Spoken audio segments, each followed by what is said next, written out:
창세기 35장 말씀입니다. 우리가 지난 한 주간 고난주간이라 잠시 이 창세기 말씀을 이제 중단했었는데 34장, 그러니까 그 앞에는 세겜에서 야곱의 가족이 큰 어려움을 겪었다 하는 그런 말씀이었죠. 그래서 세겜 땅에서 야곱의 딸 디나가 강간을 당하고 또 그로 인해서 그 아들 시므온과 레이가 칼을 들고 그 세겜 족속을 진멸하고 하는 이런 큰 사건이 있었습니다. 그래서 이제 야곱이 걱정합니다. 이 주변에 있는 다른 가나안 족속들이 우리를 또 해치면 어떻게 될 것인가 이런 걱정해서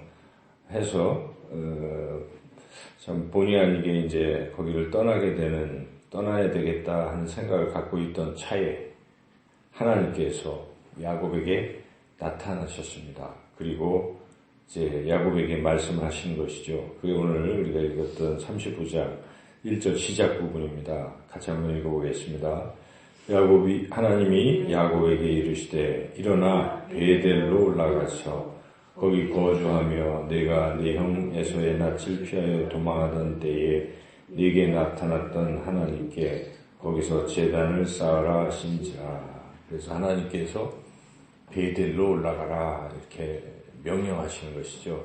이 베델이라는 게 굉장히 큰 의미가 있는 것입니다. 처음 야곱이 형 에서의 낯을 피해서 도망하다가 도중에 하나님이 나타나셨던 장소가 베델입니다. 그때 야곱이 정처 없이 이제 떠나면서 참 홀로 힘들고 어려운 그 순간, 돌베개하고 자고 있던 그 순간 하나님께서 꿈속에 나타나셔서 야곱에게 약속하시죠. 내가 너와 함께 하겠다 하는 약속을 주시고 다시 이것으로 돌아와라 이제 그런 말씀을 해주셨는데 야곱이 그때 하나님 앞에 서원까지 합니다. 제가 다시 돌아와서 하나님 앞에 11조도 드리고 하나님을 잘 섬기겠습니다. 그렇게 약속을 했는데 벌써 20년이라는 세월이 흘러버린 것입니다.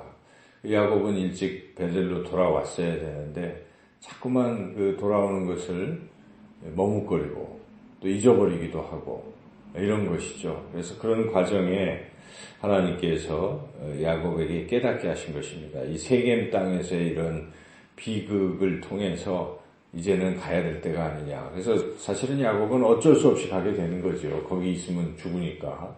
그런 상황에 하나님께서 딱 그 타이밍에 나타나셔서 이제는 베델로 올라가라 이렇게 말씀하시는 것이죠.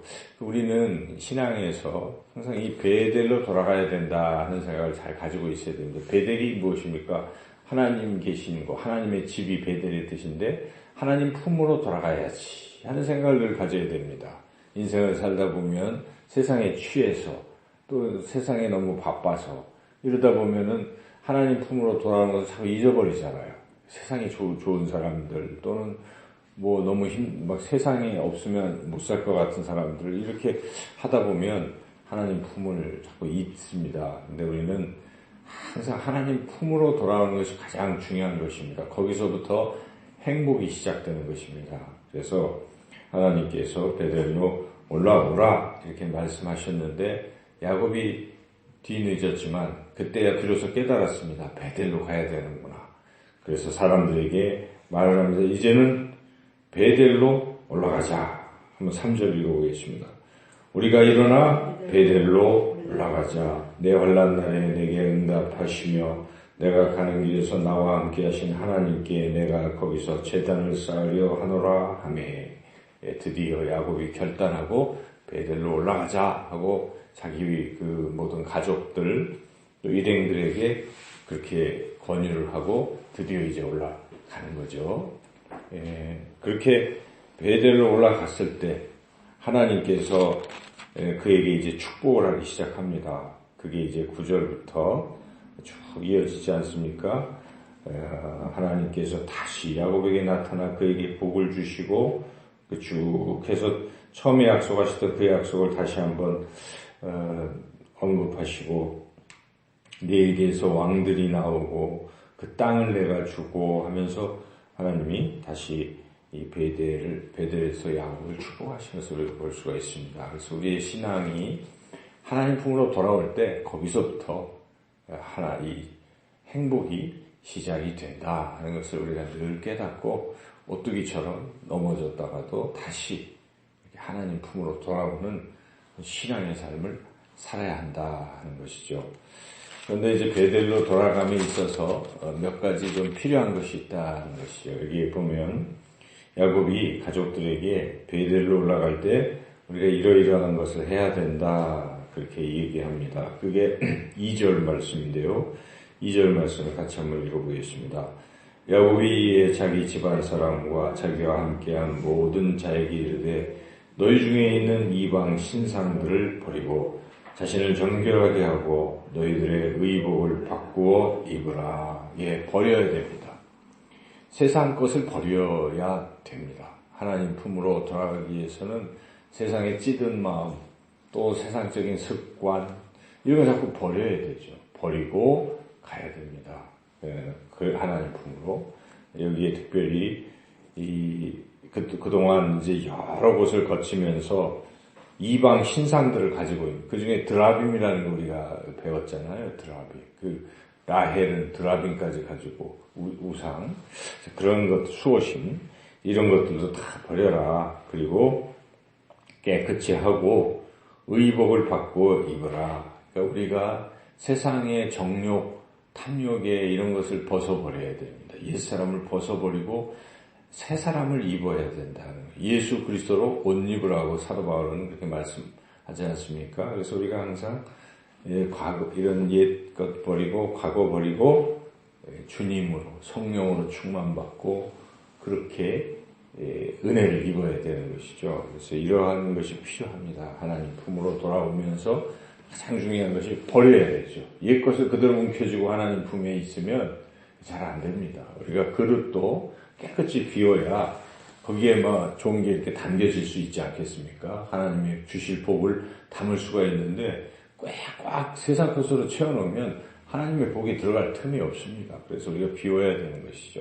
자신을 비워야 됩니다. 옛 것을 벗어버리고 그럴 때 하나님께서 이제 놀라운 복을 주신다는 것이죠. 그래서 그 말씀 쭉 이어지고 있습니다.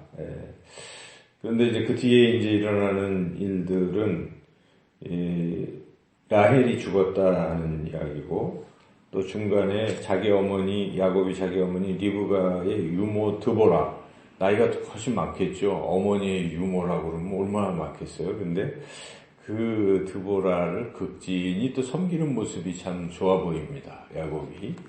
여기 8절을 한번 같이 읽어볼까요? 리브가의 유모 드보라가 죽음에 그를 베델 아래에 있는 상수리 나무 밑에 장사하고 그 나무 이름을 알론 바구시라 불렀더라. 예, 이렇게 극진하게 장례를 치러준 것이죠. 이 드보라가 어떤 사람이었겠습니까? 드보라는 정말 충성을 다했던 사람이겠죠. 이 야곱 가문에 있어서는 야곱의 어머니부터 시작해서 그렇게 충성스럽게 섬겼던 그런 사람에 대해서 야곱이 참 정성을 다해서 이렇게 하고 있다는 모습도 보고, 그 다음에 또 다른 사건은 라헬이 죽을 때 이제 마지막 아들 베냐민을 낳았다는 그런 이야기. 이로써 이제 야곱의 12아들이 형성이 된 거예요. 이게 바로 이스라엘의 12지파가 된 것인데 그 아들들이 쭉 소개가 쭉 되고 있는데 여기 중간에 한 사건이 일어났는데 그 12아들 중에 첫째 아들 루벤이 아주 잘못을 저지르고 말았습니다. 여기 22절에 그 잘못이 나오는데 22절 읽어보겠습니다. 이스라엘이 그 땅에 거주할 때 루벤이 가서 그 아버지의 첩 빌하와 동침함에 이스라엘이 이를 들었더라. 있을 수 없는 이제 이런 죄를 저질렀죠. 자기 아버지의 여인을 동침을 해가지고. 그러니까 이게 큰 죄악입니다. 이로 인해서 르우벤은 장자인데 첫째 아들인데 인생이 끝났습니다.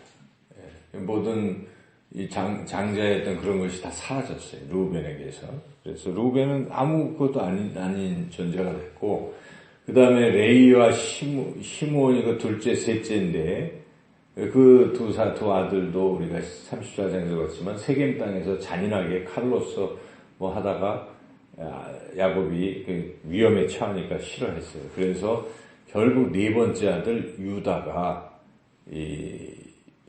장자가 된 것입니다. 유다가. 그래서 유다를 통해서 유다의 자손 예수 그리스도. 다윗이 이제 유다의 자손이고 다윗의 자손 예수 그리스도. 하나님의 구원 역사가 유다를 통해서 이루어진 것이죠. 그래서 그런 우리가 에서도 그 팥죽한 그릇에 장자 명분을 팔아버리는 잘못, 또 여기 루벤도 이런 있어서는 안 될 그런 잘못을 보면서 인생이 이제 그리 돼버린 거 아니겠습니까? 그래서 우리가 이 루벤이 동침했을 때는 그 정욕에 사로잡혔겠죠.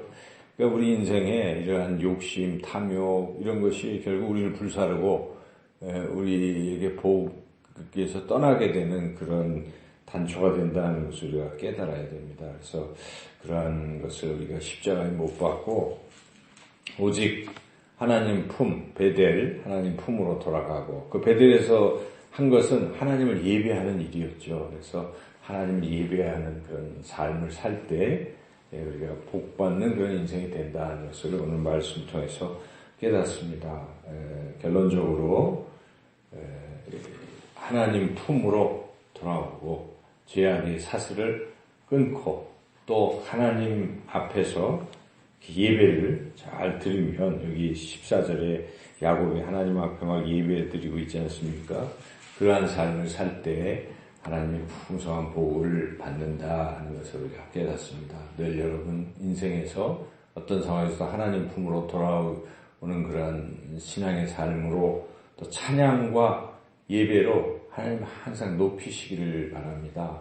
이게 굉장히 중요하거든요. 우리가 주일날 오후에 찬양 예배 드리잖아요. 그 시간 굉장히 중요합니다. 그 시간에는 우리가 열심히 박수도 치고 마음을 다해서 하나님을 자꾸 높이려고 한번 해보십시오. 예배 중에 우리가 은혜를 받으려고만 자꾸 생각하지 마시고, 은혜는요, 하나님을 높일 때 그냥 자동으로 임하는 거거든요. 목적은 높이는 데 있어요. 그래서 어쩌든지 하나님을 기쁘시게 하기 위해서 막 박수도 치고 찬양도 하면서 그 하나님 생각하며 하나님의 영광 받으시기 위해서 한번 힘써 보십시오. 놀라운 일들이 일어나는 것입니다. 하나님은 예배 받는 걸 굉장히 좋아하십니다. 그 예배를 받으시고 축복하시는 것이죠.